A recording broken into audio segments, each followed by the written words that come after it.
This is Tim Adams, a one-time senior elections clerk for the city and county of Honolulu during the 2008 presidential campaign.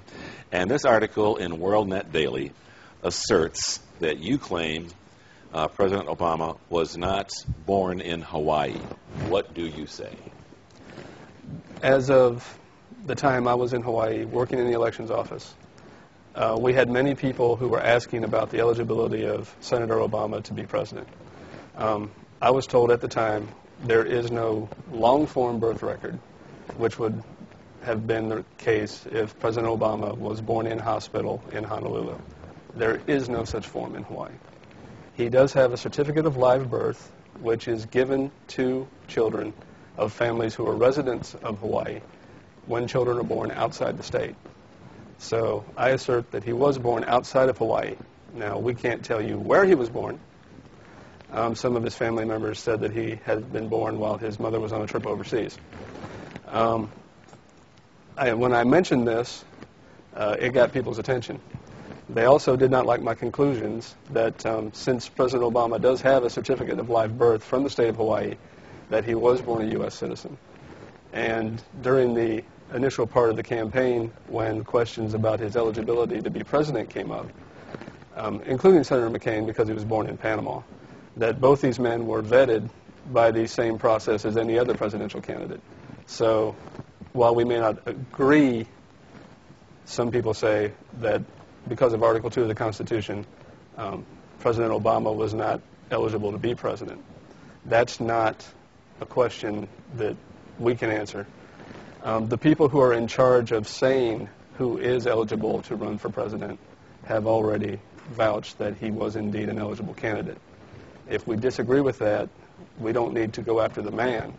We need to look at the process by which candidates are vetted for public office. So let me understand what you're saying. There is no long-form birth certificate because he was not born on U.S. soil. Correct. But there is a certification of birth, which is what this is. A facsimile of it has been put online. Yes. Saying, and in your opinion, this means regardless of where he was born, he was a U.S. citizen at birth. Yes. Okay. So therefore, he's eligible to be president. The question on that would have been answered when the Democratic National Committee vetted him to run for public office prior to the election. So why do you think there is still this hubbub among some factions of the U.S. Regarding his citizenship?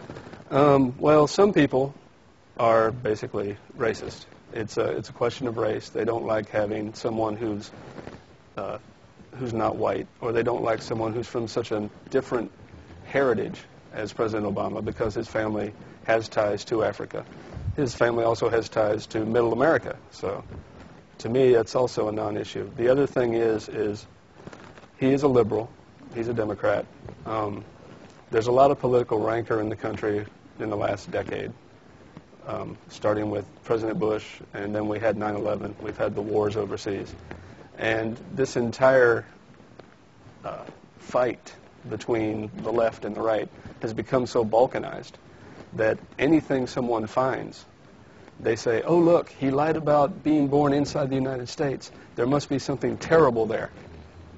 But they're extrapolating something that's not true.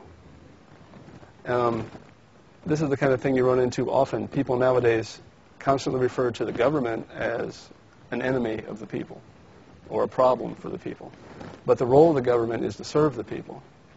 And so I think we're getting to the point where no one can talk to anyone else.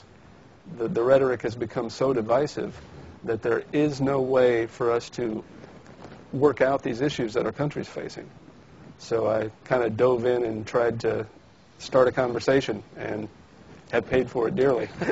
That's my next question. What have you learned from all this? It's very difficult for anyone to speak publicly on a controversial issue in the country, even if they do so with the best intentions.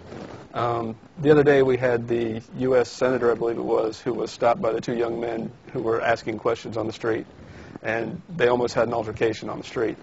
Our politicians have been so vilified, I think that they are almost unable to interact with their constituents. Congress's approval ratings remain low, and the rhetoric is just so violent, and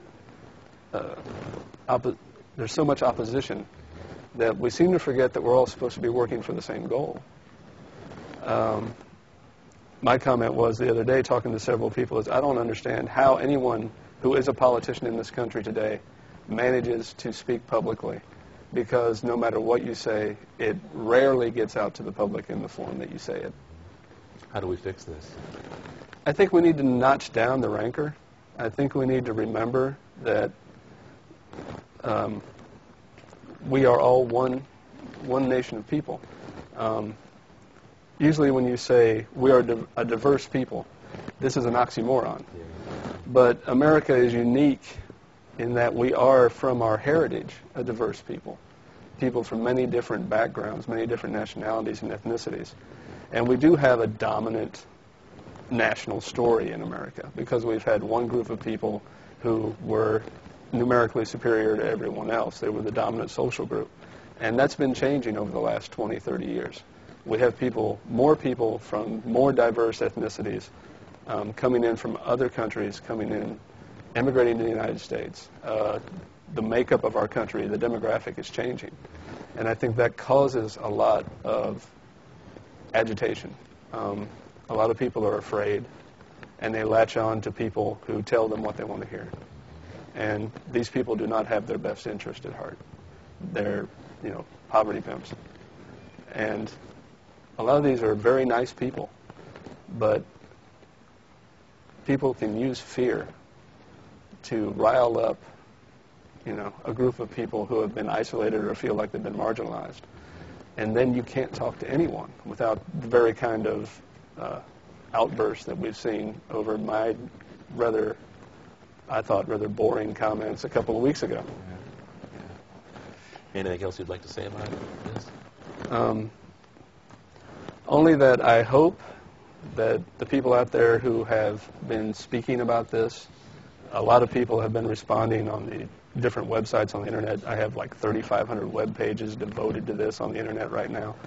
People in other media outlets would take a moment and realize that the government of the United States is not your enemy. The people who serve us in the government are not out. They're not part of some great global conspiracy to destroy the United States. They actually got into this job because they want to help the people of America. And I believe that controversies like what's happened with President Obama and his citizenship and eligibility bring up a interesting thing. Article 2 of the Constitution was written at the time just after the American Revolution, when thoughts about loyalty and dual citizenship and so on were serious issues that Congress was facing. And so they passed the Article 2 that says that the Vice President and President of the United States shall meet these requirements. We have a country now where about half of all children are born to single-parent families. And a large percentage of those children are also born to families where one parent is an American citizen and the other parent is an immigrant or maybe a resident. Are we going to deny those people the right to run for high public office simply because one of their parents was not born a citizen of the United States? I had a friend several years ago whose family was stationed in Germany in the military serving the country. But because he was born in Germany and held dual citizenship, he was ineligible to run for high public office. And I often wondered why we would punish people that way. And so that's my 2 bits. Okay, sounds good. But basically, they took your stuff out of context and used it the way they wanted to. They liked my data. They did not like my conclusions. And they took half of what I was trying to say and ran with it. Yeah. All right. Thank you, Mr. Evans. Thank you, sir. Appreciate it.